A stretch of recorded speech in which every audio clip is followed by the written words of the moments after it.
I'm going to explain how to find the equation of the tangent line at x equals 1 for this function right here.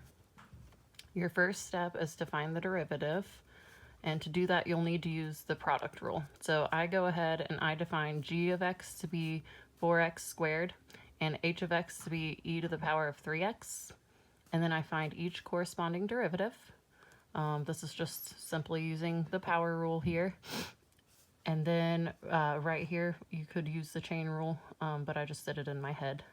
And then you go ahead and you do 8x times e to the power of 3x plus 4x squared times 3 to the power of, or 3e to the power of 3x.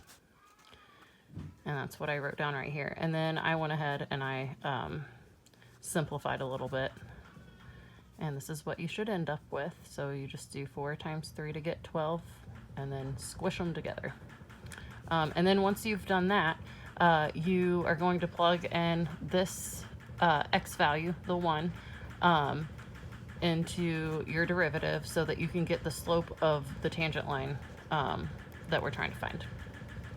So it is simply just plugging a 1 in for every single x. So that is what I did in this first step. I just replaced this x with 1, I replaced that x with 1, this x with 1, and that x with 1, and that's how I got this. And then I simplified a little bit. So this would give you 8 e to the power of 3. This would give you 12 e to the power of 3, and then 8 e to the power of 3 plus 12 e to the power of 3 will give you 20 e to the power of 3. And then if you go ahead and you put that in your calculator,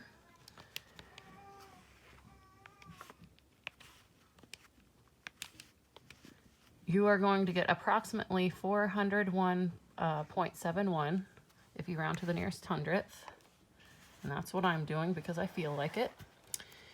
And that gives you the slope of the tangent line. And so now we are ready to go ahead and find the equation of the tangent line.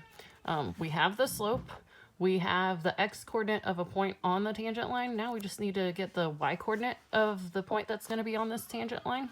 And we will do that by plugging our x value in for x in our original equation here. So that is where this comes from, just replacing the x with a 1.